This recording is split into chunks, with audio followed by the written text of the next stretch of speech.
Think of a song you really love. Don't you want to know why you love it so much? Well, we can't answer that. No, but we can deep dive into it anyway. Unless we get too sidetracked. We're the Nevermind the Music podcast. One musician and one psychologist talking about iconic songs, the musical tricks that blow our minds, and what they show us about our minds. Join us each week as we pick apart everything from TLC to Weezer, and from Billie Eilish to Bruno Mars, with plenty of distractions in between. Check out Nevermind the Music, wherever you get your podcasts.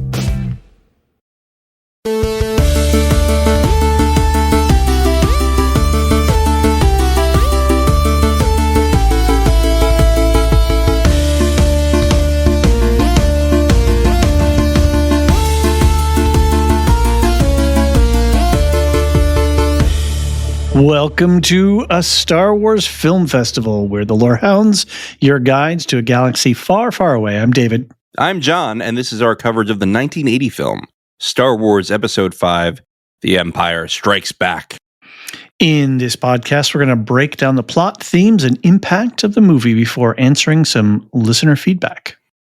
We're covering all of the major Star Wars movies in story order, so next up will be Episode 6, Return of the Jedi. So be sure to send us your thoughts and feedback about The Empire Strikes Back, Return of the Jedi, or any other Star Wars meta issues. You can send the feedback to starwars@thelorehounds.com or visit us on our website and use the contact form or send us a voicemail.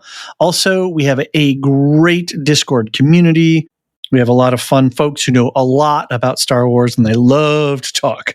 In a really it's a fun community, and we have good moderators, and come join us.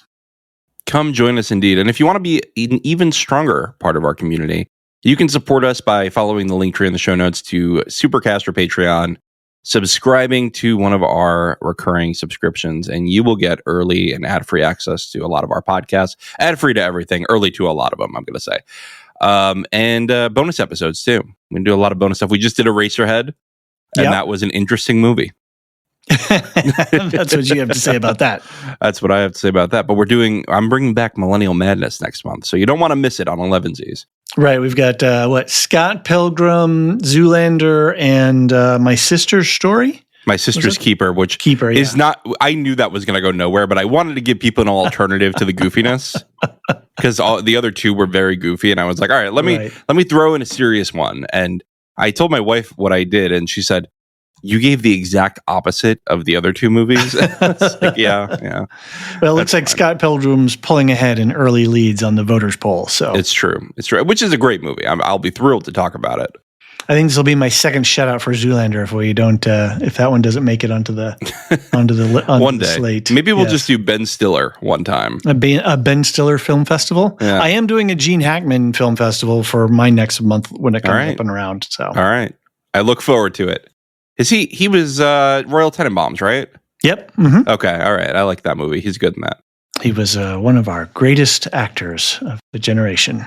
Well, speaking of generational films, we're talking about The Empire Strikes Back today, and I want to get your hot take on it, David. What's your hot take? I just finished speed watching it.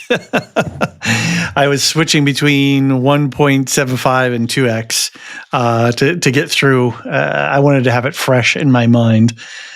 And I think my overall take is that without of the canon movies, right? Not any of the extra stuff. And we only have only two extra movies, right? Solo and Andor. And those are still canon. Yeah, canon, but of the numbered movies, of the saga movies. Yeah, the saga. That's a good way to put it. Of the saga movies, this is without a doubt my favorite. It's the best one. It really is. This is objectively the best Star Wars movie. Yeah. I'm just going to say it. There's no other answer. It's the most sophisticated. It has the most at stake. It has a lot of great world building. It has a lot of great character development. The humor is on point. The dialogue is hilarious. Mm-hmm.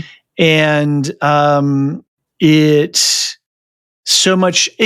birthed so many memes and sayings and laser brain and carbonite and all kinds of stuff. Like it really is a quintessential Star Wars movie. And something that occurred to me, I mean, I don't think this is an original thought, but something that occurred to me while I was watching it today was this is the breaking of the fellowship, right? Yeah, you're right. Right? And everybody goes off and does their own thing for a little bit. Yeah, in all these different directions, they go apart and come back together in different ways. And yeah, it's really good. And I think this movie has my favorite, like, actual little scene in all of Star Wars is one of my most favorite scenes here. And then I think one of the most important canonically scenes in it with the guy with the Camtono.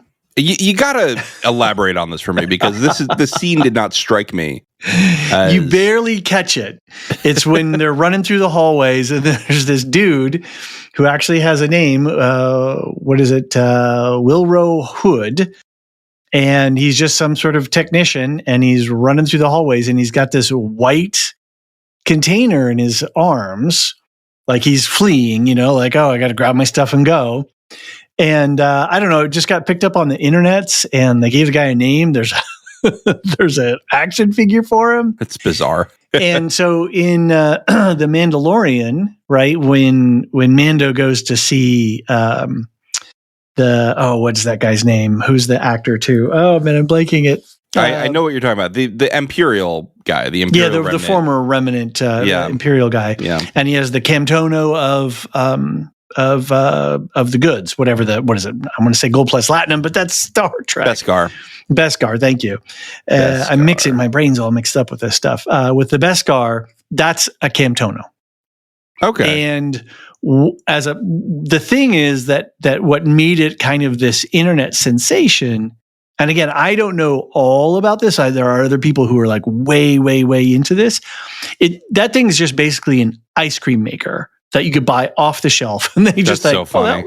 That looks like a science fiction prop. Here, stick this underneath your arm and run through the hallway when they call action. But that's Star Wars to me, is like this like seat of your pants production that like looks great, and we're all on board. By the way, just to call out before we get some feedback on this, Werner Herzog. Yes, thank you. The client. Of course. He didn't actually have a name.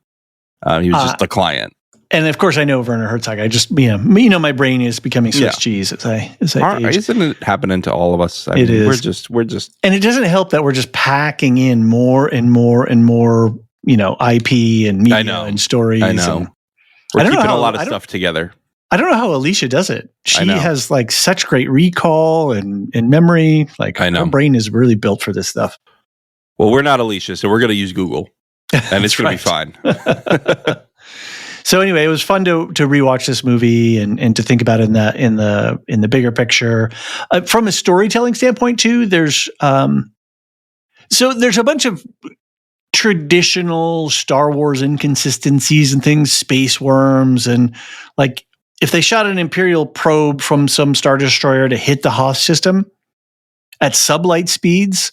We're talking, it's a long time. So like that little thing has a hyperdrive and okay, whatever. Just go with it. Exactly. That's what I'm saying. Beyond that stuff, I think there's an inconsistency with the carbon freezing thing too. Maybe we can talk about that later. There's two plot points or mechanics or something that run throughout the movie that I really appreciated as fascia of the story, like internal construction of the story. And there's actually several, but two that really jumped out at me.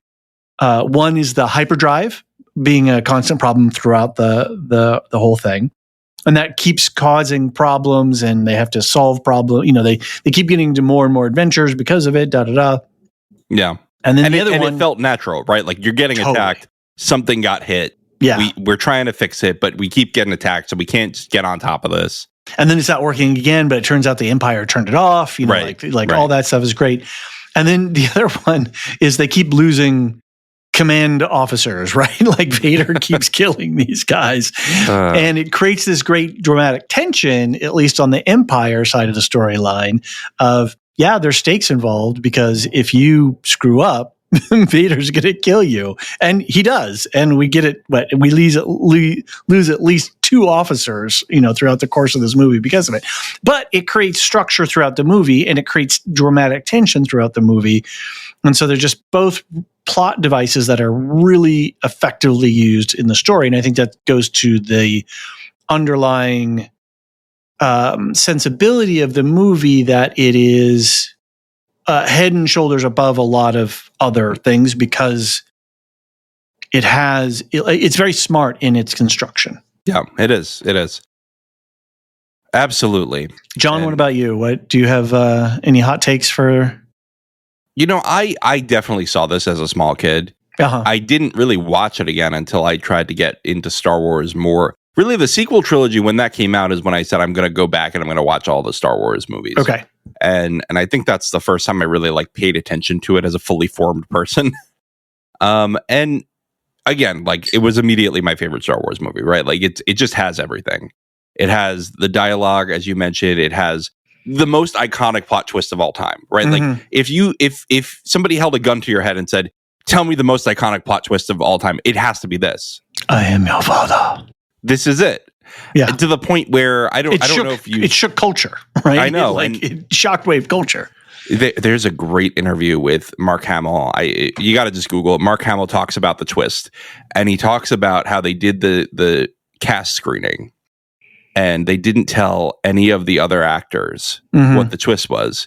Harrison Ford's sitting behind him, and he leans forward. He goes, "Hey, kid, is that true?" It's so awesome. Funny, and he does a great Harrison Ford impression too. Mm. Yeah, the fact that they were able to keep it secret from everybody. This was a real, the internet couldn't leak it. There was no pirating of the movie beforehand. This is the kind of cultural moment that I don't think we have anymore. Right. Just because of all the theory crafting. At some point, somebody on Reddit was going to be like, "Yeah, Vader is definitely Luke's father." Right. Right. When you have that makes so much sense, though. When you have 1,000 monkeys or an infinite number of monkeys at an infinite number of typewriters, somebody's going to get the right answer at some point, right? Right. But if I have to write a paper letter, we're not going to get to the right answer in time. 3 years isn't enough time. I mean, look, it's great. I think this showcases why you want George to be in charge of the story, but not the writing. Mm-hmm. And I'll talk a little bit about the production. This, if you want to, we can kind of parlay this into the production details. This was directed by Irvin Kershner, right? George did not direct this one. Apparently, George had to shop this around to direct because everyone was too nervous to go to the sequel of Star Wars. Oh, that's interesting. They were I read something on the Wikipedia article about his friends were just "Don't do this because if you screw it up, this is the end of your career. This is the biggest IP right now. You can't screw up the sequel." He's like, "I'm going to do it anyway." It's interesting because if you look at Kershner's filmography, not a lot of bangers on that list. Yeah, it's pretty thin. It's pretty interesting. This does, as much as Star Wars was now this global phenomenon, this does feel like a duct taped together movie too. Mm-hmm. And that's awesome. I think that Star Wars works best when it's this hodgepodge of different voices just trying to figure out what's going on with George Lucas at the helm. As is Star Wars to film. I'm trying to make this construction work. I don't know if I can, but it's kind of like the Millennium Falcon, right? It's a fast ass ship when it's working. I like but it. when it's a bit of a jalopy, and it has a lot of inconsistencies, and it doesn't always work the way you expect it to work. But man, when it flies, woo! Right. So this was, story by George Lucas, as always, but screenplay was by Lee Brackett and then Lawrence Kasdan. And the reason it has two screenwriters when it was originally going to be one was that Lee Brackett actually had cancer while she was writing it. Okay. And George had notes for her after getting her first draft, and he couldn't get in contact with her because she had died. She had died in the hospital. It was terrible. Oh. Very sad. Very different script. It had a separate sister that wasn't Leia. It had, more of the love triangle thing going on, like in the first movie. Oh, interesting. Okay. It had Lando being a clone, apparently. Mm-hmm. Lando being a Clone War veteran, essentially. Okay. And so a lot of different stuff, but sort of the bones of what would become this movie. and then George did a pass, and then he sent it over to Lawrence Kasdan, it sounds like. So this was, again, like a little bit of hodgepodge, but he had other people writing the dialogue, and I think that matters a lot. She was known as the Queen of Space Opera, according to the Wikipedias. That's really interesting. Yeah, it's a shame. I would have liked to see what this turned into with just her at the helm. Right. The writing. Yeah. Gone in a very different direction. Yeah. Oh, Rio Bravo. Okay. Just looking at Hatari. Oh, that's interesting. Oh, wow. El Dorado. The Long Goodbye. Yeah. She's got some bangers there. She's writing. More so than our old Irv does. And she's got tons of books and pulp science fiction stories and stuff. Wow. I really didn't know anything about her. It's really interesting. That's, again, one of those hidden figures of history, right? Right. People who are. I think it's lovely that we've come into this generation of like showrunners and writers we follow, because I don't think that people did that as much throughout the 20th century. This is a new phenomenon where we're more interested in what's happening behind the scenes. Right. And it's because of people like us, podcasters, heroes of the generation. We have a noble profession here. We do. Our work is important and mysterious. So George had most of the profit interest in the sequels and merchandise on this, because of course he did. Because Fox, who did the first movie, was basically like, you're not going to make any money on this, so sure, take all the profit. We'll pay you nothing up front, and you can take all the profit. And now George is like the richest man in the world because he made a boatload of money.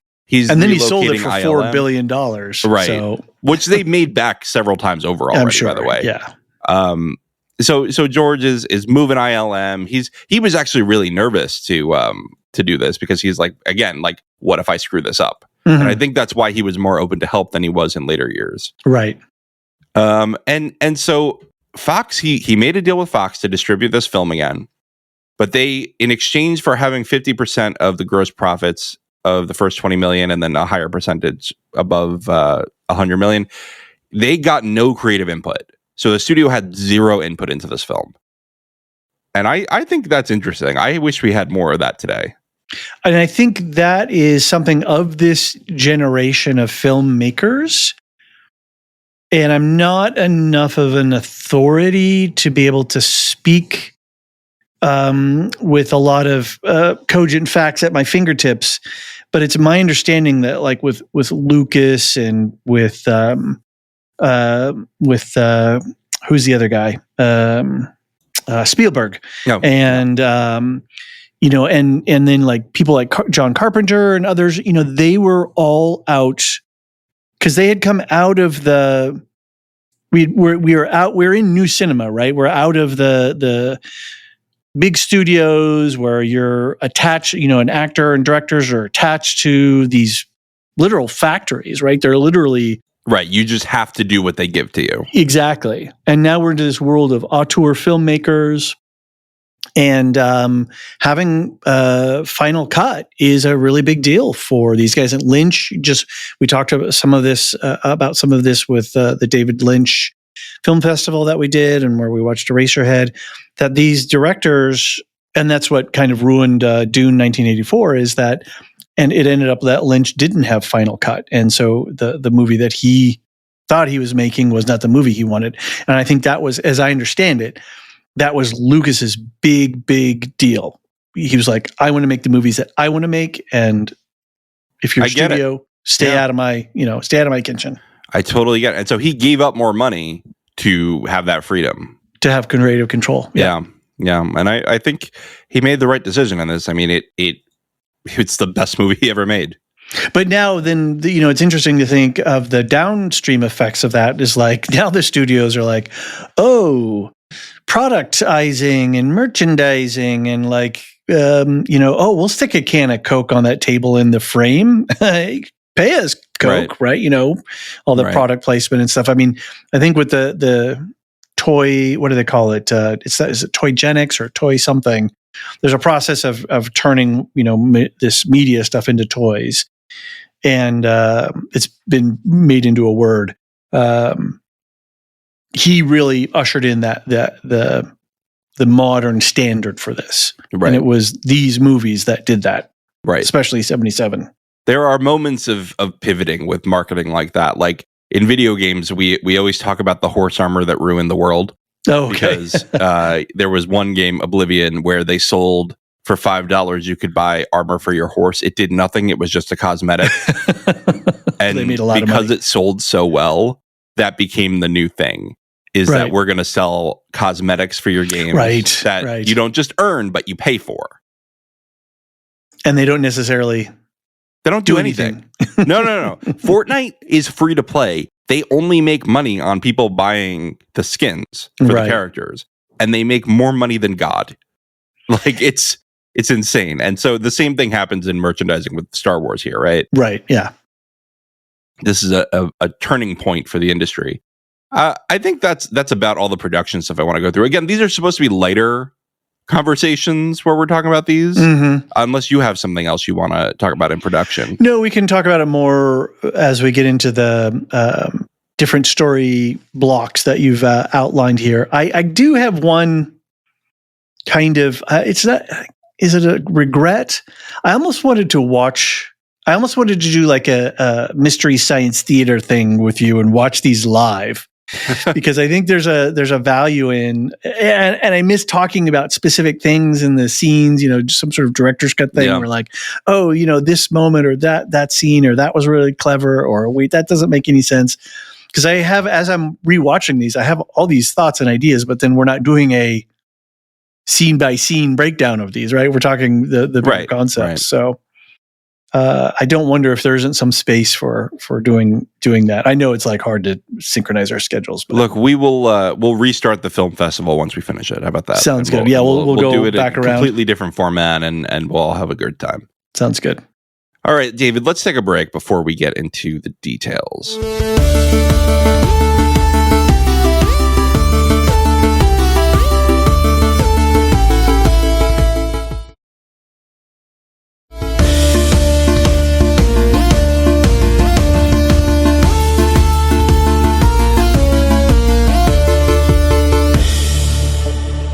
And we're back. So again, I think we've kind of alluded to this on many of our other Star Wars podcasts, but we're going to talk anything that's happened in Star Wars ever.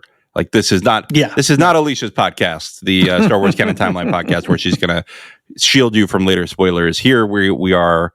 Anything that's happened in any published Star Wars piece of media, we can talk about. So, Hoth is the first thing I want to talk about. My least favorite part of the movie, I'm just going to say. But the Rebels, yeah, interesting, bores the hell out of me.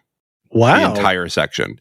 I often will start this movie, and then I fall off before Hoth is over. Wow, and so I have to confess, the time I watched it for this, I just fast forwarded through Hoth because I watched it so many times, and then I started basically when they're escaping Hoth, and I enjoyed the movie 10 times more.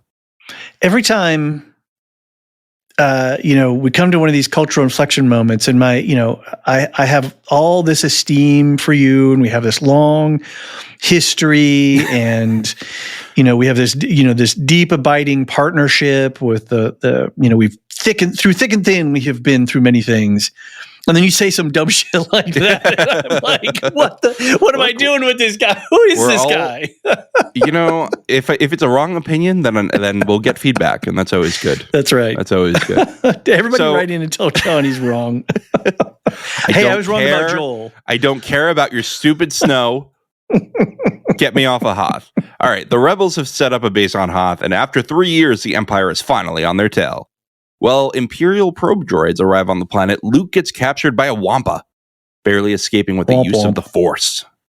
Han finds Luke freezing to death and rescues him in the grossest way possible. Imperial walkers arrive to destroy the Rebel base, but Luke and his squadron disable them, allowing a Rebel escape. So what are your thoughts on this? I think I've ruined my thoughts on this. So go ahead. I was trying to remember. I have some pretty distinct memories of seeing 77 and culturally, just as things rolled out that year and from there.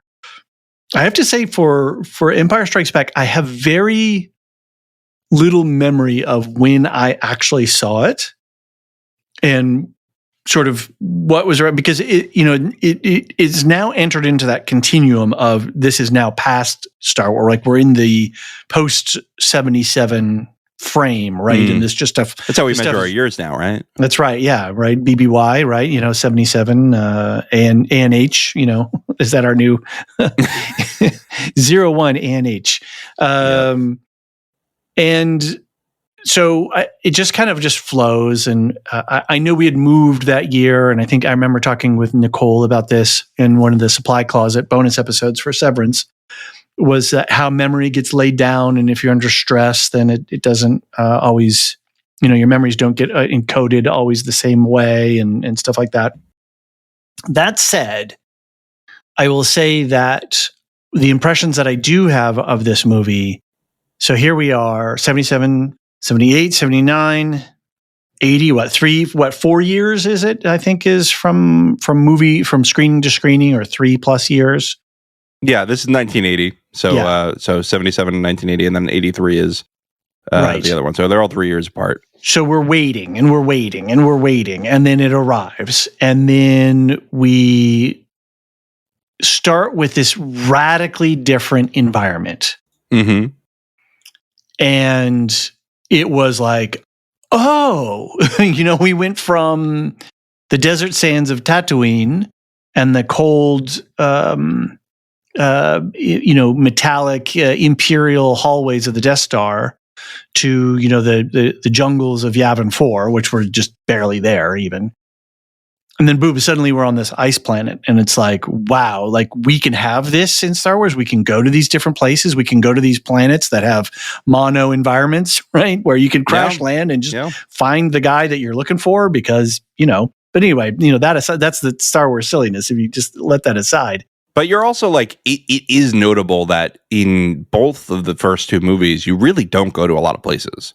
It's really very contained onto a couple planets. Exactly. It's only in the prequel trilogy where they're like, yeah, we're in a fucking space diner now. Get over it. And so being on this planet and seeing the Rebel base and seeing these different ships, and then getting a check-in with all of our primary characters, and seeing the relation, they're very efficient at telling us what's going on. Luke is now fully part of the rebellion. Leia's is, commanding general person. Han is still trying to deal with his, he's got to get out of here because of his bounty. I love that it's been 3 years and he's still like, I'm done. I'm not really part of you guys. I've just been hanging out a little bit. That's right. Well, he helped him obviously move from Yavin 4 to, to here. Yep. And so we get this status check-in where everybody's at, and they do that like really efficiently.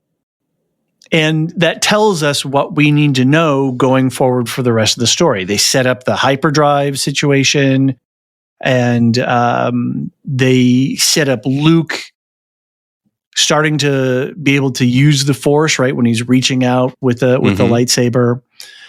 So all of that, I think, is really efficient storytelling on this new environment with these big stakes. Like, can the rebels get out of here? Oh, wow, they're shooting an ion cannon past the transport. That's cool, right? There's all this stuff that happens that's world building, that's character development, that creates the dramatic tension for the rest of the movie. And plus, we just get you can't really judge it, the battle sequence. You can't really judge the battle sequence against set pieces that we have nowadays because we're 30, 40, 50, 60 years on to this stuff right now, and we have different sensibilities. But at the time, that was cool as hell. I mean, it is super cool. First of all, completely impractical to have walking tanks. Like nonsensical. Nonsense. But they're very cool. And can I interject something too? Is it even more nonsense that the fact that your speeders actually happen to have a rear gunner that just actually happens to have a harpoon? Yes. Why? What is that harpoon good for? They said it's a towing cable. What are you towing? No, as in like you attach that to like a Star Destroyer or that kind of ship, and that tows your ship. Okay, but at the time that wasn't It's just like, oh, hey, we got toe cables. Great. Let's do that. I liked that. I thought that made sense. I thought that made sense. We're just going to disagree about everything on this movie now. Now you have me defending Hoth. How dare you? Makes for good podcasting. Anyway, carry on with your feeble defense. No, I enjoyed the. I usually don't actually care about when they're doing like in the gunner seat footage. Like that's actually one of my least favorite Star Wars things, which I know that's going to get me hate too. But I did really enjoy this scene. Like I enjoyed watching Luke command a squadron. I enjoyed watching him circle these things and like barely get out. His gunner dies, and it's crazy. Like it's very stressful for a minute. If you don't know if he's gonna die, like is he gonna die? Right. The first time you're doing this, and they're taking a beating through this whole thing. Bro takes out a whole walker on his own, like in a really ingenious way. That kind of just, and again, that's what I'm saying is that it establishes that Luke is now a competent combatant, right? Yeah. He's actually, he's got some skills. He's not just whining about power converters anymore. No, he's doing not. It. He's doing his whole thing. So I think it's a great encapsulated setup. It introduced us to a new environment and introduced us to new Imperial troopers, snow troopers and stuff. It set up that portable laser turbo laser cannon thing that they had, when the Millennium Falcon shoots them with its point defense thing. Because remember, in 77, we didn't see that. They didn't, or did they have that? And then they got shot? No, that's an add-in. That's a re-edit. Okay. Because I think they just shoot at them and then they blast off. So interesting. Was there? I didn't really notice a lot of fresh. I think when they come into Bespin, that looks really re-edited to me. Right, and the wampum much is CGI'd. They added a bunch of stuff. I think that was just cut. Probably. They added it back, but anything that they added, I didn't really notice, and so that means it's good. Yeah, it was much more subtle than in A New Hope, where it's just like, here are some random aliens walking down the road, and they do not blend into the environment. Exactly. Ridiculous. So yeah, I think the Hoth thing works in terms of bringing us, we the viewers, how many years have we been waiting for this? And then we want to be surprised and delighted, and we're surprised and delighted by this new environment. And then this battle sequence, and then this, run for your lives. Well, oh my God, what's going to happen to the rebellion? The scattering of and then the scattering of the Fellowship. Yeah. Also, Luke doesn't really tell anybody where he's going or that he is going. He's just like, yeah, I'll meet you there. And then he just nopes out. Like, totally. He's like the warrior of this rebellion, and he's just going to disappear and nobody bats an eye. Right. Exactly. A little sloppy there, I got to say. Yeah, Luke, sure. Not the most steadfast friend.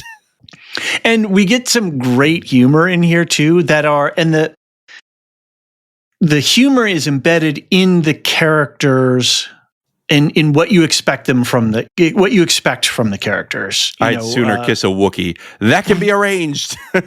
Great line. Totally something Han would say. Yep. Or Han putting his hand over C-3PO's mouth. Yep. Right, to shut him up when he's asking about that. Or then other great Han lines, oh, your Bespin will free, or your Tauntaun will freeze before you hit the outer marker. Then I'll see you in hell. What an awesome line, right? Like, so good.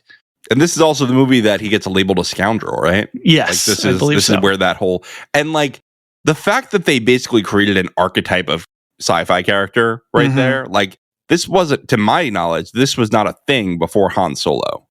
I think if you look back to the Western, in that tradition, there is this kind of, character who's a bit ragged at the edges, but is ultimately but has like a deep heart, and yeah. So all right. So and this is where Lucas is pulling from a lot of his growing up and what he absorbed in the movies, and Westerns were definitely there. And obviously he reached out to Japan and had fairy tales and fantasy, sort of proto fantasy stuff. Yeah. Dune. Hey, this one feels a lot less Dune-y, I will say that. Like, they do finally start to do their own thing, which I think is good. It's similar. I always say, like, the first Wheel of Time book is just the Lord of the Rings. And then after that, it becomes its own thing. Right, you almost have to shake off the predecessor. It's kind of like it's throat clearing. Like, all right, let me give you all the tropes. Yep. Now let me do something new with it. I'm cleared out, right? Yeah, it's out of my space, and now I can actually start to create and play jazz. Yep. Never mind, and then of course, never mind the sort of icky, outdated gender stereotype stuff. Oh with yeah, Leia and On. Very bad. Right? Yeah. And it sort of reverts back into some more traditional stuff where Leia really broke some molds. Carrie Fisher was breaking some molds in 77. Then they sort of get her boxed back in, and she's a bit more of the fairer sex, as they might have said back then. I'm just going to put in a blanket. Carrie Fisher was treated terribly by the production. And everybody should be embarrassed for that, because not great. Not great. They made her lose a lot of weight before the Return of the Jedi, and everyone, be nice to Carrie Fisher. She's not around anymore, but be nice to her in your memory. Yeah. Oh, one other funny line I remembered. I thought these things smelled bad on the outside. How good is that? Yeah, good, right? When he cuts through I did enjoy Han using the lightsaber to do it. Yeah, right. And he saves him in the grossest way possible, as I said. I just couldn't believe when he did that. I was like, ugh. I haven't read any of the Star Wars novels, the novelization of Star Wars, but I do remember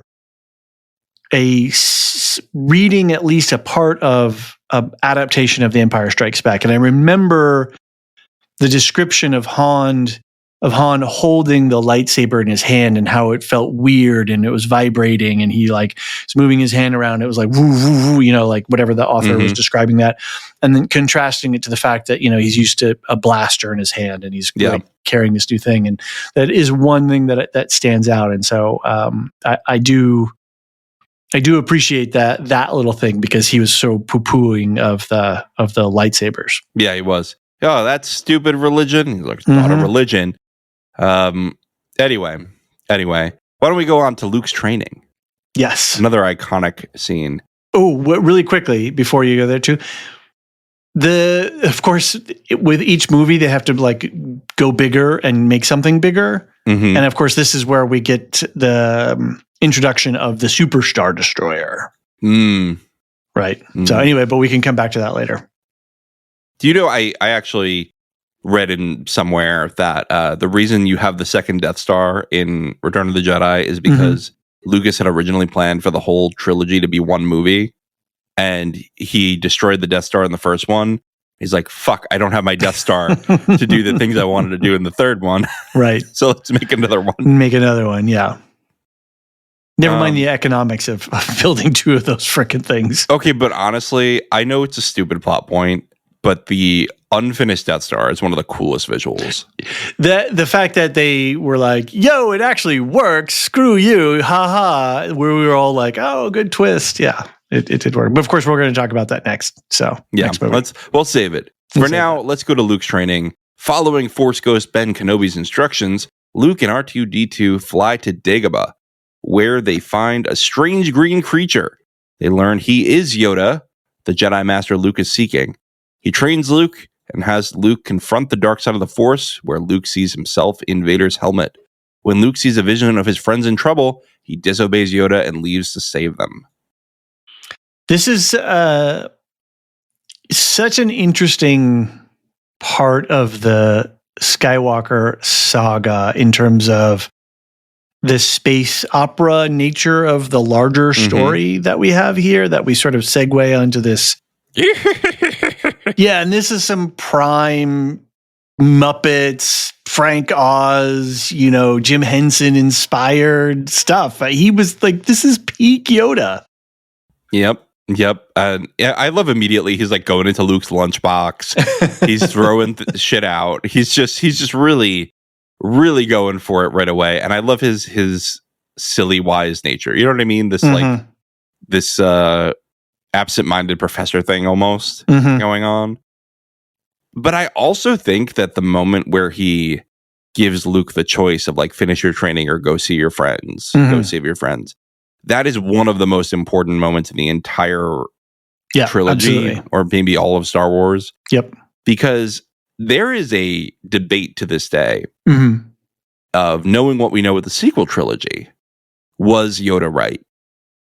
Mm-hmm. Did Luke's failure to complete his training lead to his failure to teach Ben Kenobi? Mm-hmm. Ben Solo, I'm sorry. Right.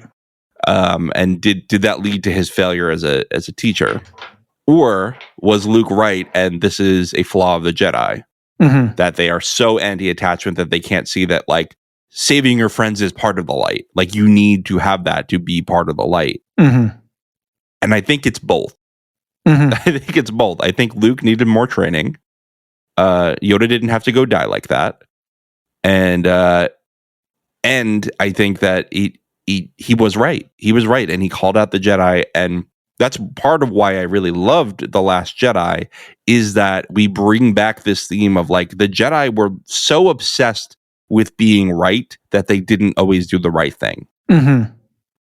And that's why this scene, like, screams out to me like this is such an important scene. So I'm going to cross pods here really quick. I'm going to cross the streams. And did you see Conclave? No, but I have it loaded up. I'm gonna.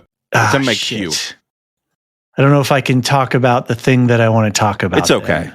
You could spoil it for me. I definitely won't spoil the movie, but what I will say is something that we can pluck from that movie without talking about the plot of the specific plot of the movie. But this goes into the meaning of the movie. But aside from the plot, this concept. There's a concept, the concept of certainty. I am certain of the truth. That's in the trailer. Okay. Yeah.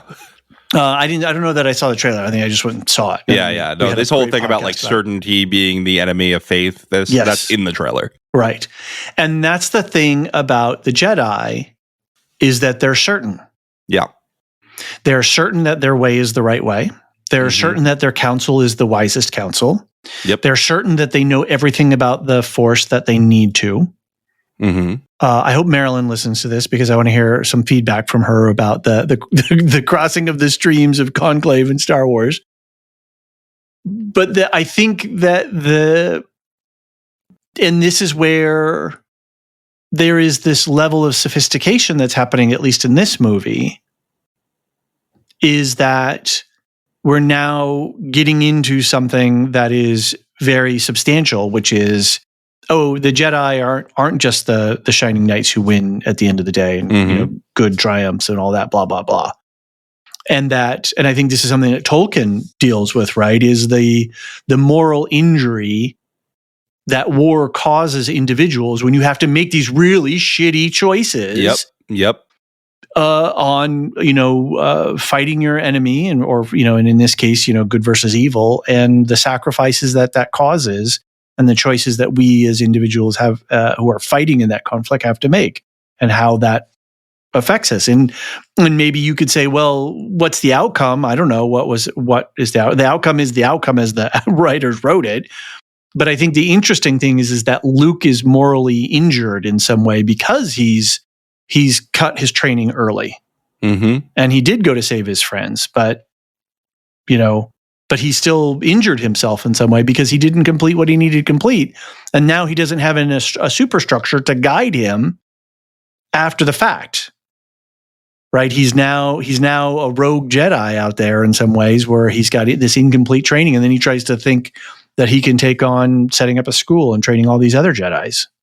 And now that imperfection, that flaw, is now embedded in his teaching and is going to flow out from him.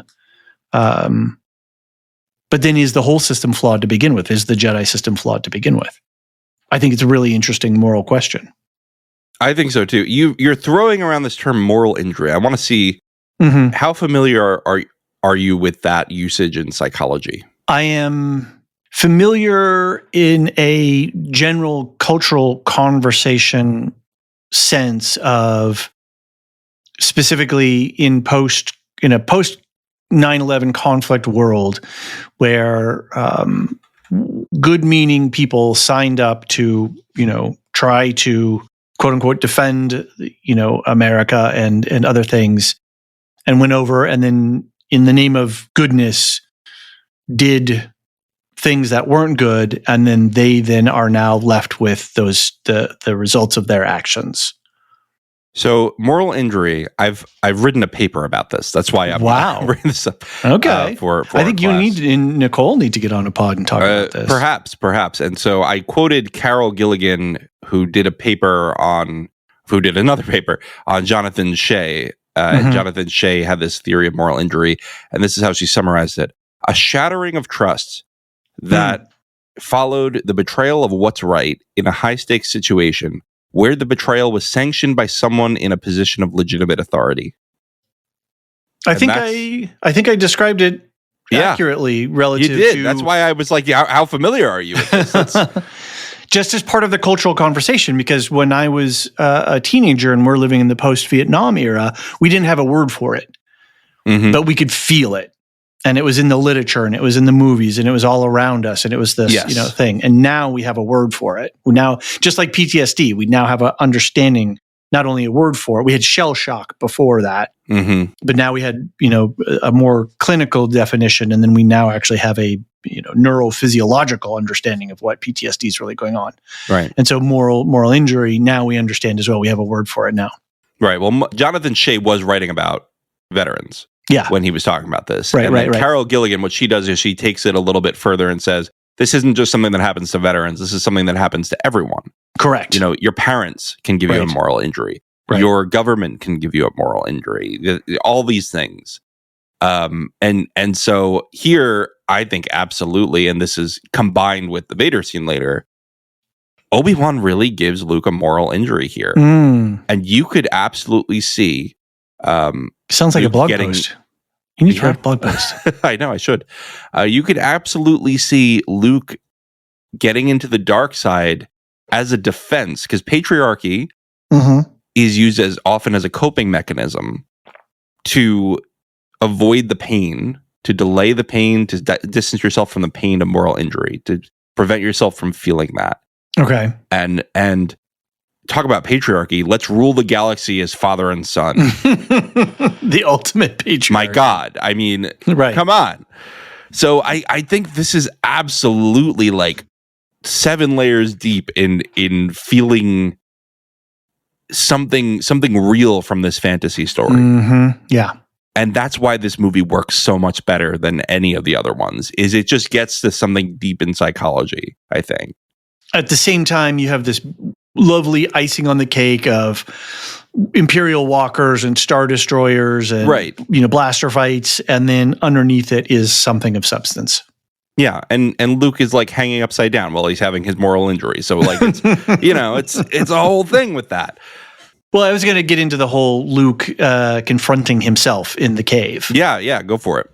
And I think we've brought it up multiple times with other shows. I don't even know which ones we have. I just have a memory of it being brought I'm sure up we've talked about it, yeah. multiple times. Oh yeah, that's Luke in the cave on Dagobah. Oh yeah.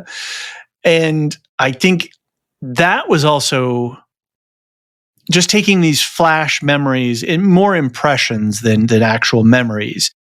But being a kid at that age, and being all of 11 years old and going, WTF?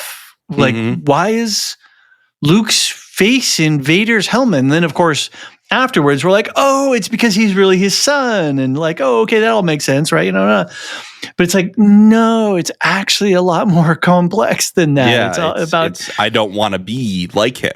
Right. And it's about confronting yourself, right? You contain the seeds of your own downfall. Right. Right. The evil is not outside of you. It's it's inside of you as well. And you have to be able to, like Ged in Earthsea, you have to figure out how to heal yourself of that nature. You're going to love Wheel of Time this season. Really? You're going to love Wheel of Time. Okay. Are they ripping off Ursula K. Le Guin? I don't want to get in everybody trouble. Rips off everybody. That's right. That's Yeah, really it's fair. That's really where we're at now. I was just throwing a little bit of little shade at the Wheel of Time folks. It's in good fun. Wheel of Time people, don't at me. It's all good. It's all good. So now that we're done slandering the Wheel of Time, I'm just so want to glad, ask you, Alicia, like, you were going to cover it. Yoda. Yes. What was your experience being a kid and introduced to Yoda for the first time when he's just coming into play? Oh boy, I'm trying to remember if I remember anything, because again, he's just embedded in our psychologies now, and it's like, was there a time before Yoda? I guess there was. Yeah, like so many of these things that are iconically Star Wars don't show up until Empire. Boom, huge, right? And there is no try, right? That's a big one. And the whole sort of backwards speak of him. Of course, we had grown up with the Muppets and Jim Henson and all this stuff. So it wasn't out of the realm of what we were to experience. I think I don't remember what my impressions were at the time. I will say what I noticed this time watching it was how deftly this script is at one time very unique and doing its own thing, but at the same time recycling mechanics and visuals from the first movie. So here we have this, weird old aesthetic living out on the fringes of society in this little domed hut kind of thing. And, Ben Kenobi, Obi-Wan Kenobi, right? This little green guy. And, it turns out to be, right? So this duplicitous nature of these Jedi in hiding. So they really, even with the with R2 getting swallowed by whatever that swamp monster is and spitting him out, that was the I love when R2 screams. Can I just say that? It's like great. One of my favorite noises when he goes, yee! Or the little comedic beat when he like burps out all the mud, right? All the mud liquid. This movie understands how to use comedy in a dramatic setting so well. Anyway. So I think it's more what I was taken by was the paralleling Obi-Wan and Yoda together in their forms of how they're existing and how Luke comes across them.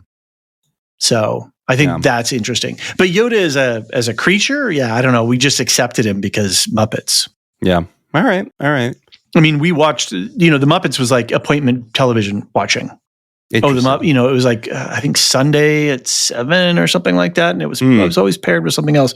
But like we sat down and we watched the Muppets, right? In Sesame Street, right? It was also a very big deal for us. So I was never a Muppets kid. So that's why I was like, that's interesting. He's here. Oh man, my daughter has discovered SpongeBob. So my daughter had a friend over today because they were out of school, that teacher training day, blah, blah, blah. And they were watching Bluey. And I was like, oh, it's so cute. It's Bluey. But she's also discovered they played at school. Our daughter is notorious for not liking dramatic movies. She loves documentaries and stuff like that. She's into cartoons and all kinds of other stuff. But there's a certain kind of dramatic tension that really affects her. Right. And so trying to get her exposed to other things is sometimes hard. So one day she starts talking about Totoro, my neighbor Totoro. And we're like, what the hell? Apparently they played it at school and she liked it. And today, in fact, she was watching it before dinner. And I came upstairs and she's like, oh yeah, Totoro is this. She's explaining the movie to me. And I'm like, nice. My heart was like, there's a bunch of Ghibli movies that I think would be good for that age group. Like I wouldn't show her Spirited Away. That's too dark. Right. But like you get I think Howl's Moving Castle is okay, but even better than that would be The Cat Returns. Okay. Very, very lighthearted. Lady gets turned into a cat. The door is open now for Ghibli, right? So she's like, she understands that there's this thing. And I was telling her, I'm like, oh yeah, this is one of the biggest, blah, blah, blah. Like I was like trying to like talk it up a little bit so that she, knows that she can start to explore some. It's such a good movie, My Neighbor Totoro, and we did that for one of our first. We did second breakfast 11sies. So and we many didn't years call ago. 11sies. Yeah, all those years ago. Anything else about Dagobah? I don't think so. I think we'll talk more about the twist when we get to Vader. Why don't we talk about that right after we get back from a break?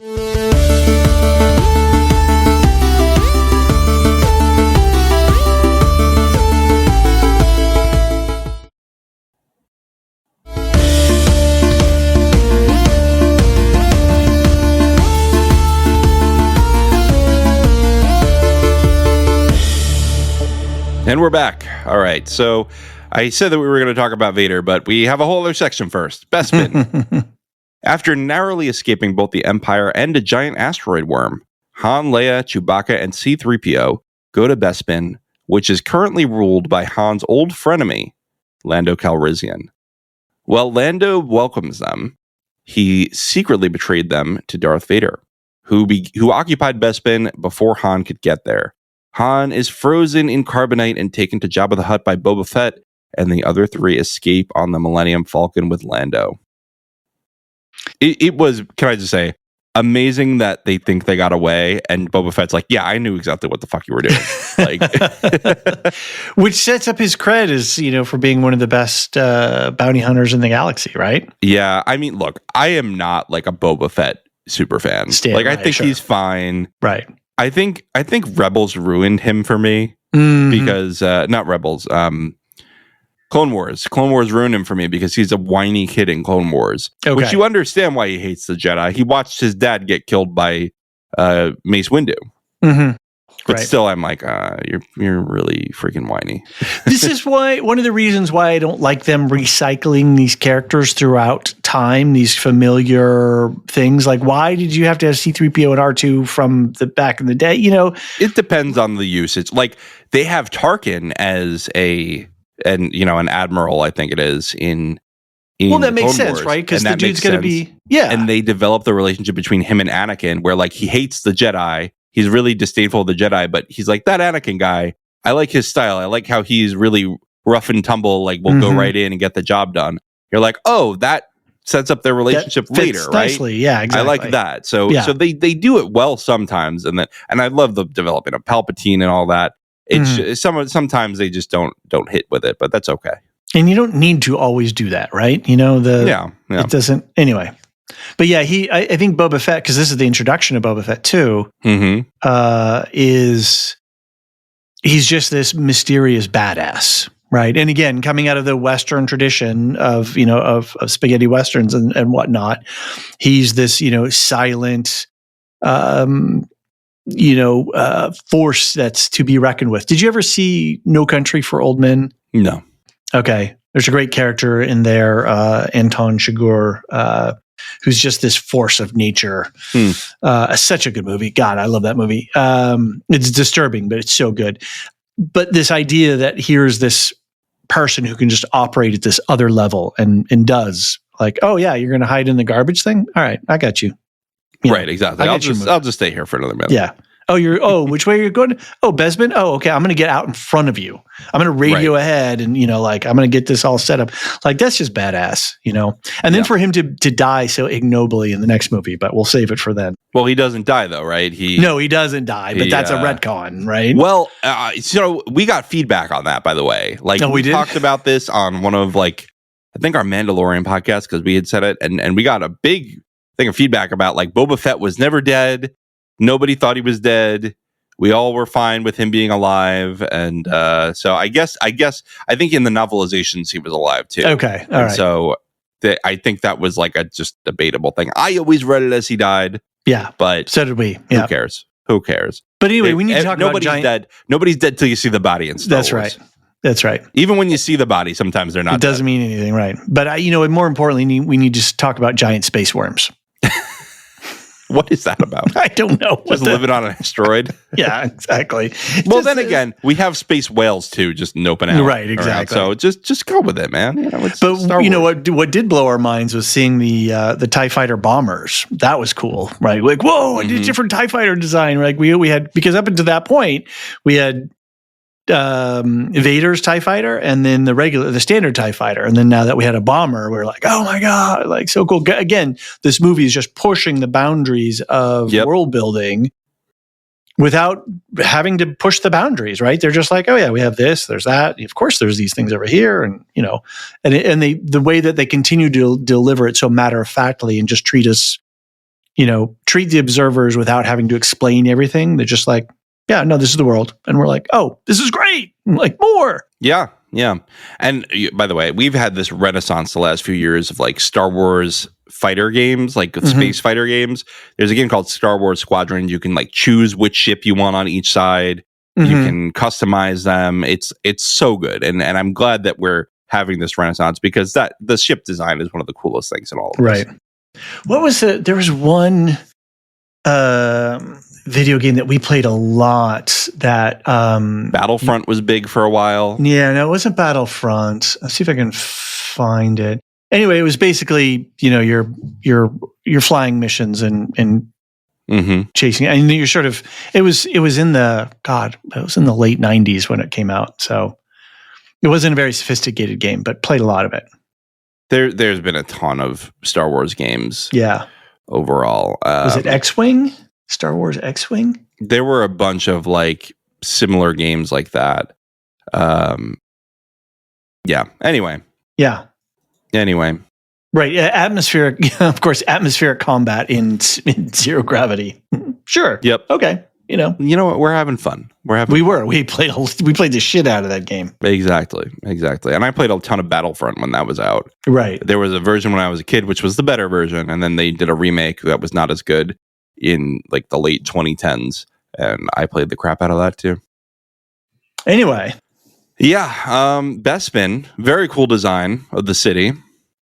The use of color, I think, is another thing that sets this movie apart, especially when Luke and Vader are in the carbonite freezing area with that orange and the blue, and then seeing the different design of the corridors and hallways on Bespin.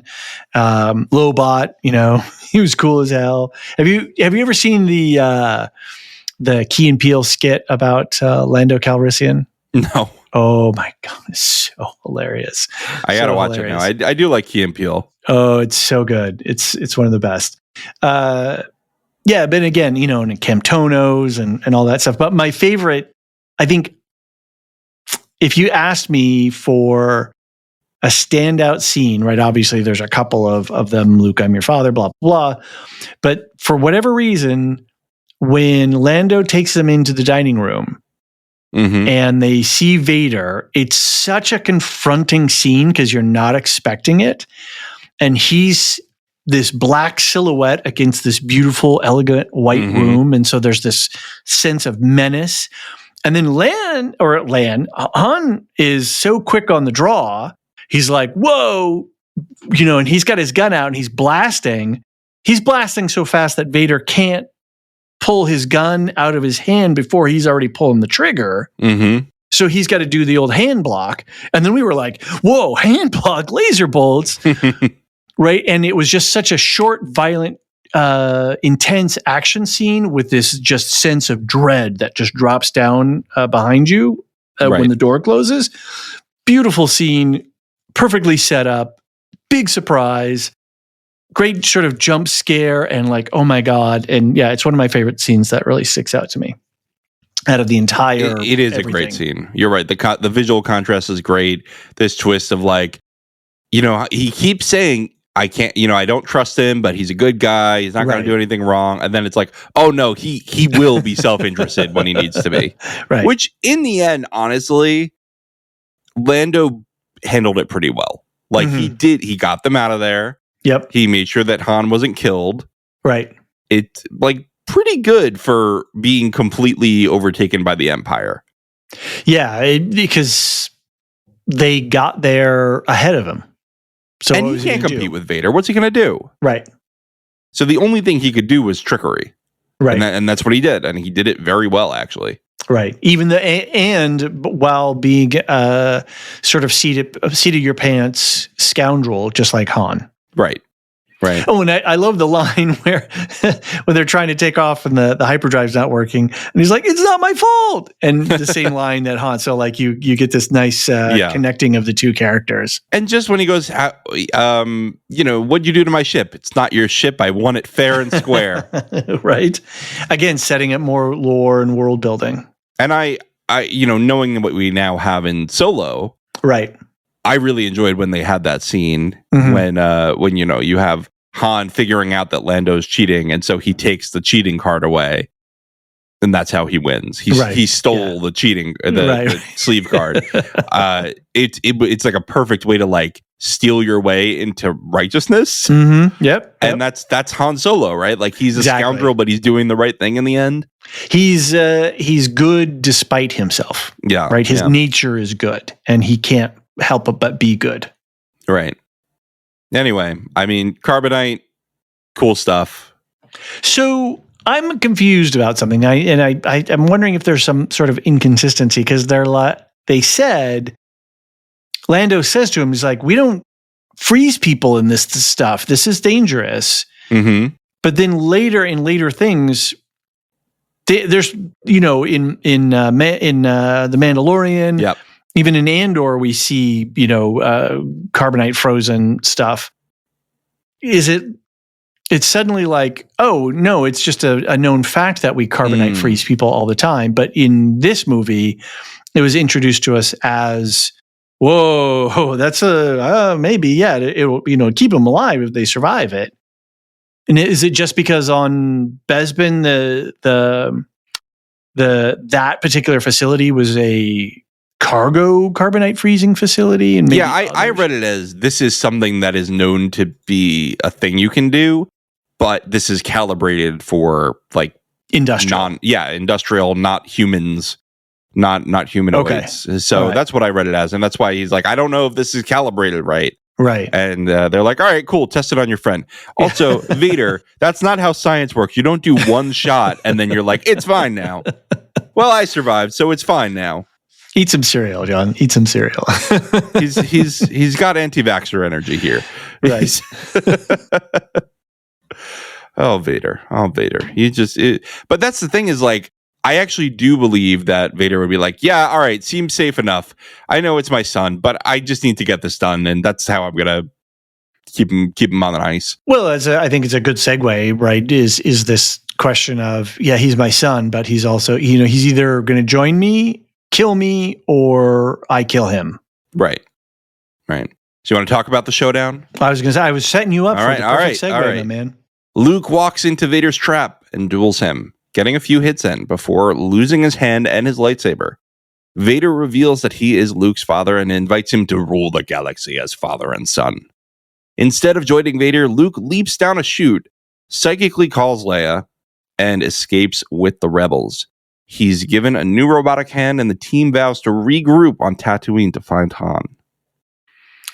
So this, getting back into this moral injury territory as well, right? This idea that what's happening to Vader inside of all of this? It's his son, right? And his emperor would be fine if Luke killed Vader and then Luke took his father's place. If Vader kills Luke, then the threat is eliminated. Or the Emperor would even be happy if Luke and Vader joined forces, because then they would be, even though they'd have to dispose of the Emperor, they'd even be more powerful than the Emperor now. And so the Emperor sort of still wins in spirit, right? I don't agree with that, actually. I think that the Emperor wants to live forever. Okay. The Emperor has put a lot What gave you that thought? Well, no, but like even before the Necromancer thing, the last movie, even before the Necromancer thing, like the Emperor has put in a lot of legwork to make sure that he, like, even if you go into Legends, which at the time, I guess that's probably what was more in George Lucas's head, because that's what ends up coming out after this. The Emperor is like working on like consciousness transfer, like that's the way of the Sith, is like, I want to live forever, right? But the Sith are always overthrowing each other. They are, but he wanted to stop the rule of two. Like that was his. Oh, I did not know that. He paid lip service to this. He paid lip service to the rule of two, but he had.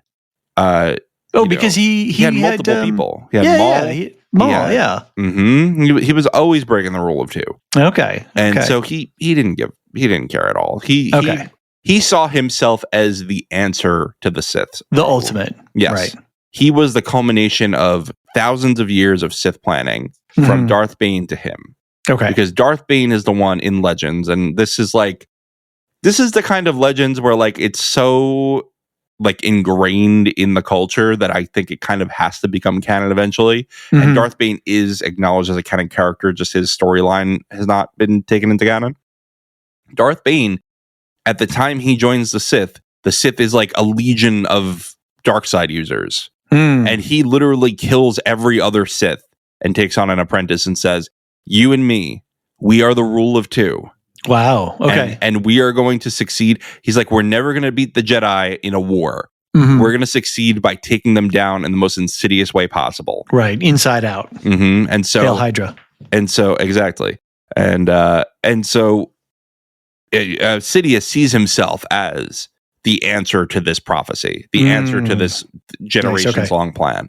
And so I don't think he would be happy to have Vader overthrow him. He sees Vader as his weapon, not as his successor. I respectfully withdraw my argument. That's fine. I think you can make a valid argument with that too, but I think the Sith would win in a way, though, right? You know, I mean, his plan would, but you know, they would be a very powerful force, even if they deposed the Emperor. Because the Emperor even says, doesn't even the Emperor say, like, strike me down and then take my place when he's fighting him in the next movie? Well, we'll have to wait and see. Does he? Yeah, maybe he does. So. Maybe he does. But tune in next episode. I don't. Even if he said that, I don't think he means it. Do you know what I mean? Or maybe sure. Yeah. Fair enough. He's trying to goad Luke. He's trying to get him to the dark side. I think he sees Vader as damaged goods. And he wants to replace him as an apprentice. Yep, that makes sense. Luke is who he wanted. Luke is the Anakin dream he had when he first made him Vader, before his limbs got cut off, before he became this like walking robot. Right.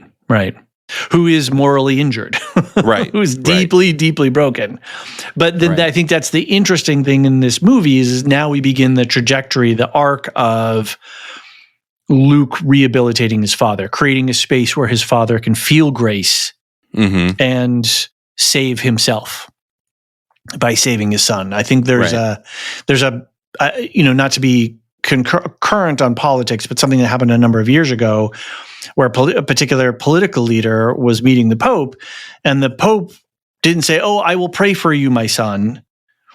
The Pope said to this political leader, who is a bit of a problematic leader at the time, he said, "Pray for me."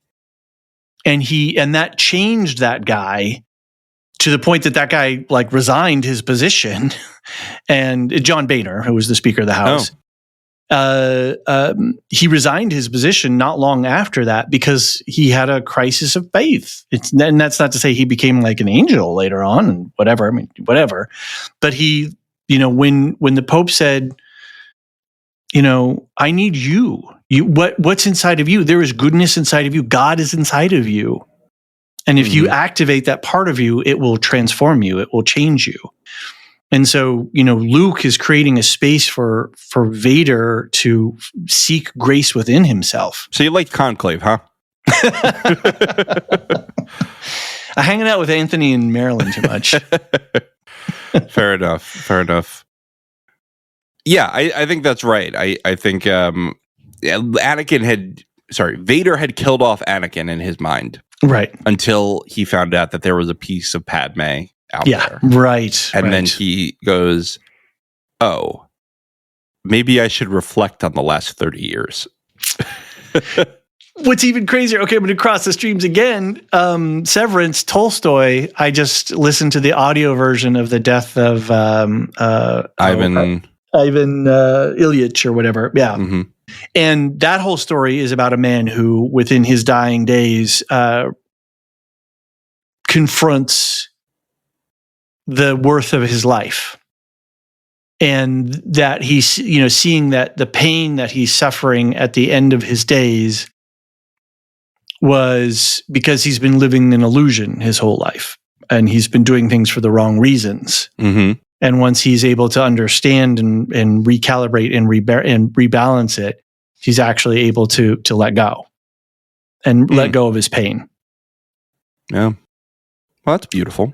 By the way, I would, for Severance coverage, I would highly recommend that you either speed read it or I can hook you up with an audio copy. All right. I'm gonna check this out. That sounds good. I've been meaning to get into Tolstoy for a while, but most of his stuff is so long that I'm like, When am I going to fit this in?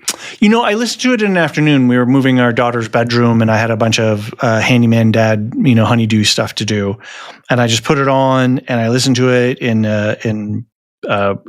half a day, I think. Nice. Of, all right. kind of stopping and starting. That sounds good. The thing with the Tolstoy stuff is there's a long setup, and then it culminates right at the end. But the setup, if you think about it contextually, the setup is to work the reader through where, we can jumpstart that conversation a little bit faster, but with the long setup, the idea is that it really impacts you in the moment of confronting what Ivan Ilyich confronts. Right. So, it's good. It's really good. It was a really enjoyable listen. All right. Well, I'm going to check that out. So thank you. We crossed the streams multiple times today. Stop saying crossing streams. It sounds like we're peeing in the same bathroom. Oh, sorry. I'm thinking Ghostbusters. It's Ghostbusters. Okay. Yeah. It's when they're fighting the Marshmallow Man. I'm thinking Spaceballs now, where the they twist the you know what I'm talking about? Yeah. Speaking of, we have an announcement. That's a good segue. Instead of covering Return of the Jedi next month, we are going to be covering Spaceballs. It'll come out on April Fool's Day. Perfect. We'll have a really good time with that. So everybody go get your copy of Spaceballs and watch it. If you have feedback on Spaceballs, send it in. StarWars@theLorehounds.com. It'll be a lot of fun, I think. Mel Brooks is a master. And then we'll return the Jedi the next month. All right. Well, I think I don't know. It was one of the most culturally impactful moments that generated from entertainment, on-screen entertainment in the history of film, maybe. Yeah. And I think, honestly, I had so much more fun talking about this than I did A New Hope, because I think that there was just more meat here. Mm-hmm. Yeah, like absolutely. A New Hope is all, to me, it's much more flash than it is substance. Mm-hmm. Yeah. And that's amazing for the time it's in. But today, watching it, Empire holds up much more on a story level. Which is what interests me a lot more. I mean, Star Wars in a lot of ways is just a fairy tale, right? The rescuing the princess from the dragon, from the dragon's clutches. Well, we did not do that. Actually, we did do that this one. Lando actually saved the princess from the dragon this time. True. All right. Quick programming. Quick. Sure. This is going to come out do we have middle of the month. No feedback? I don't believe we have feedback for this. Okay. No. Nobody's writing in about the Star Wars stuff right now. I think the people were on the Discord talking about it. Okay. This is coming out on the 17th. So the 17th of March. So we'll be doing Severance, the finale that week. That'll be a lot of fun. Wheel of Time is going to be on episode 4 that week. So So you'll have already seen episodes 1 through 3. I've seen episode 1 right now, but I can't say anything about it because the embargo is not up. I won't even ask you what the vibes are. I think we're going to have fun. Say nothing. That's all I'm going to say. Actually, this will be out after embargo, so I'm going to say we're going to have fun. It's going to be a real fun season, everybody. Nice. That's it. That's awesome. So, what else is going on? We just finished Oscars coverage, but that's kind of long gone by now. We did a White Lotus mid-season check-in by now. We will have done. I got to go back and I got to watch that tonight. Actually, I haven't watched any of the episodes yet. I have to catch up now, but I will before next week. Yeah, because Oscars supplanted it last night. So I've been reading a lot. Actually, I've been not watching a lot of TV. So okay, having fun. I've done 26 books this year so far. Ooh, you're on fire. Wait, it's 25. It's like March. You're fine. You're fine. That's why I haven't been watching anything. That's the problem. I was grinding my way through the death of Ivan Ilyich and what have you, and I don't have the name properly in my head now, and so don't at me. I was like, F this, man. There's no way I'm going to get through this in time, to make for the next episode. So I'm like, give me an audiobook. Yeah, I hear you. It in there. I hear you. Yeah, I just, I basically like, if I put myself to it, I can read a lot in a short amount of time. Nice. But if not, like last year, I only read like 40 books the whole year. And then this year I've just been more into it. So that's what I do. I cycle through hobbies. Anyway, that is completely beside the point. It is. Let's talk about what else. We're doing a Dune 1984 coverage that's coming out next week. It looks like on the calendar. Are we scheduled for recording for that? We have not scheduled a recording yet, so we got to do that. And then the 31st, I'm going to have another Silmarillion story drop, and that's going to be a Beren and Luthien. I know people have been waiting a lot for that one. I have Silmarillion coming on for that. Nice. Our affiliates, Radioactive Ramblings, covering Invincible. Season 2, season 3. Are they on season 3 now? I think so. It's season 3, right? I don't know. So go check that out. If you're watching Invincible, you'll know what season you're on. You can check out their coverage. Never Mind the Music, of course, covering music and psychology together, all in one package. Love the podcast, and you will have heard them on some of our Severance subscriber pods too. So go over there and check it out. I'm not sure what Alicia's going to be doing at this time on Will Shift Dust and Star Wars Canon Timeline podcast, but make sure you go and subscribe to those so you get all her new podcasts. And Rings and Rituals, if you want more Tolkien and you want to just get into the backlog, you can go listen to Marilyn and Sarah's coverage of Rings of Power Season 1. Properly Howard, too. Yeah. They're on break, but I think Anthony said something about they may throw something out, kind of a mid-season thing in advance of their next season. Okay. Which I think is going to be a Kevin Spacey theme. No, not Kevin Spacey. What's a Footloose? God, my brain is mush today. I have no idea what you're talking about. I am mushed. Kevin Bacon? Kevin Bacon. Okay. I was going to say, I hope it's not Kevin Spacey. We don't like him anymore. I know. That's just what came out. I don't know what I meant. Did you see John? I'm looking at John Lithgow now on this cast list for Footloose. Did you see his reaction to the Amelia Perez singing on stage? No. He looked like he was dying inside. Okay. He was like, oh my. He let out a big sigh. And I was like, I'm with you, John Lithgow. Yeah. Invincible is season 3. So. Did you hear he's also going to play Dumbledore in the new Harry Potter series? I have not paid any attention to any Harry Potter. I've not been seeking it out, but it showed up in my news feed. I was like, oh, that's interesting. It was, I'm not. It's Harry Potter was just behind me. So it was my generation. Absolutely. I used to use pencils and pretend it was a wand and duel my friends in the lunchroom. At the same time, I don't really want to go near this show at this point in my life. Right. But you know what? Reasons. It was a gateway into fantasy for me, and that's what I'll remember it as. Fair enough. You want to do the thank yous? Sure, I can do that. Oh, check you out. Got some synthwave here. Oh, yeah. To our Discord server boosters, Aaron K, Teller the Thriller, Dork of the Ninjas, Duve71, Athena Ajalea, Tina, Lestu, Nancy M, Ghost of Perdition, and Radioactive Richard. They all donate their Nitro bits from Discord to the community. It's not for us, John and Alicia and I. It's for you. It makes a better place for us, a more functional server. So thank you for supporting your community.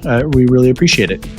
To our lore masters, who also do directly support us, which supports everyone: Samartian, Michael G, Michelle E, Brian P, SC, Peter OH, Bettina W, Adam S, Nancy M, Duve71, Brian 8063, also known as Usal, Frederick H, Sarah L, Gareth C, Matthew M, Sarah M, DJ Miwa, Andra B, Kwong Yu, Deadeye Jedi Bob, Nathan T, Alex V, Sub-Zero, Aaron K, Dally V, Mothership 61, Gnarls, Kathy W, Lestu, Jeffrey B, Elisa U, Neil F, Ben B, Scott F, Stephen N, Julia F, Cully S, Ilmaril, and lost but never forgotten Adrienne. We miss you. We'll find you eventually. Also, I think it's Ilmariel. I think it's very Tolkien. Ilmariel. Thank you. It's very Tolkien, this one. I was digging this music. Yeah, it's very cool. You should get some 80s synth pop. This was a nice one. This was a nice one. That's right. All right, everyone. This has been fun. Join us for Spaceballs next month. And don't be an asshole. Sorry. A podcast that's under an hour and a half long, John. What's happened to us? I just want to say that if you think that I just called you an asshole, watch Spaceballs. It's a joke in there. I promise. I didn't call you an asshole. All right. Good night, everybody. Hey. The Lorehounds podcast is produced and published by the Lorehounds. You can send questions and feedback and voicemails at thelorehounds.com/contact. Get early and ad-free access to all Lorehounds podcasts at patreon.com/thelorehounds. And connect with us on Twitter at the Lorehounds. Any opinions stated are ours personally and do not reflect the opinion of or belong to any employers or other entities. Thanks for listening.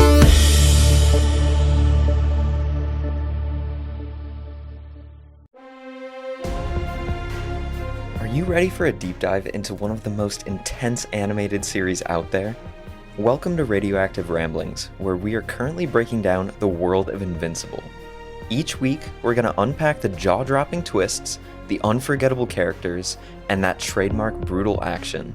From Mark Grayson's journey to the darker side of heroism to our continued love of Debbie, we've got every moment covered. Mark, I don't want to hurt you. I'm not the one who's gonna get hurt. You said you don't do threats. Yeah, well, people change. Whether you're a longtime fan or just getting started, tune into our exclusive takes, fan theories, and so much more. Catch new episodes of Radioactive Ramblings every week, your go-to podcast for all things Invincible and more.